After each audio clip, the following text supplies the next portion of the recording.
and welcome to the Dancewear Central series, Ask a Dance Teacher. I'm Johanna Hadley and I'm a fully qualified ballet teacher with the Imperial Society of Teachers of Dancing, and today I'm going to be answering a question of does ballet ruin your feet? So we've all seen the horrifying pictures of dancers' feet covered in blisters and the horror stories as well that go along with them, but I often think, though, that a lot of it does depend on the training that the dancer has received when they are younger. Obviously, if you haven't been corrected on things like have your feet been rolling, then that's going to cause some more damage for your feet. Have you been scrunching your toes? Have you been leaning on your toes? Then obviously these are all going to cause problems that might not present themselves straight away, but may present problems further down the line with your feet. So my best suggestion would be is that if you are concerned about ballet ruining your feet, is check that your technique is secure. If you've got poor technique, yes, you may be at risk of your feet becoming damaged, but if you're making sure that you are listening to your teacher, making sure that you're keeping your foot in a nice straight line, make sure you're not scrunching your toes, leaning on your toes, then it shouldn't really cause any problems. The next big risk factor that I would discuss about whether ballet does ruin your feet is what age was the dancer put on point. If a dancer is put on point when they are too young, then this can actually cause the bones to bend and become deformed, which of course results in these pictures which you see when they're older.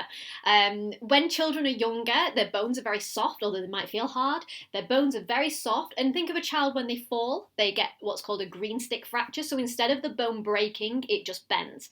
And so that's what happens when a dancer goes on point repeatedly. Eventually, the feet in the shoes will keep bending, and it starts to deform the bones. Also, there are small gaps between where the growth plates are, and these start to close up. So at around age 11, 12, these growth plates start closing up, the bones start hardening.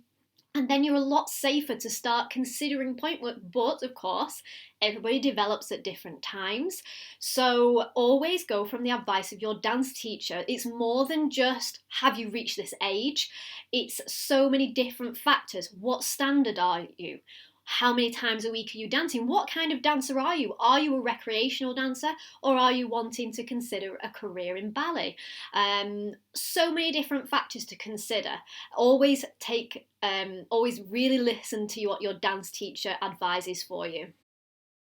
The next thing I would say is incorrectly fitting shoes. As with any shoe, high-heeled shoes, normal street shoes, trainers, if you have an incorrectly fitting shoe, then yes, it can cause problems for your feet.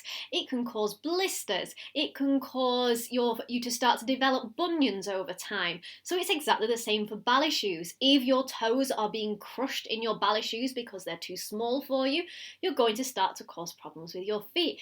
If your point shoes are incorrectly fitting, you're going to start getting more pressure on the joints because it's an awful lot of pressure on your feet as you are dancing in your point shoes. So imagine if they're incorrectly fitted point shoes on top of that. Now there's so many things that dancers can now use in point shoes. It used to be many years ago that it was just the dancer, they would wrap things like just lamb's wool around their toes. Still some dancers use that, but there's so many more amazing things that we can use to really support and protect our feet, and things like using aligners for our toes for if the dancer has got a big gap between any of the toes. So for example, between the big toe and the second toe, there's a little toe spacer that you can buy, and it stops that as the dancer is on point, it stops the toe starting to push inwards, which of course would over time form into a bunion. So we are in a great position that we have all these amazing accessories that dancers can use now to really protect their feet. Another thing to consider about when thinking about whether ballet does ruin your feet or not is, are you caring correctly for your feet? Are you doing things like checking that your toenails are kept short? Because that can cause problems like ingrowing toenails, damaged toenail beds. So really try and look after your feet, and hopefully it won't cause any damage. So just to summarise, there are many different factors to whether ballet does indeed ruin your feet, but Remember, it's not just ballet that would ruin your feet. Even dance styles like contemporary, you can get things like bruises and floor burns.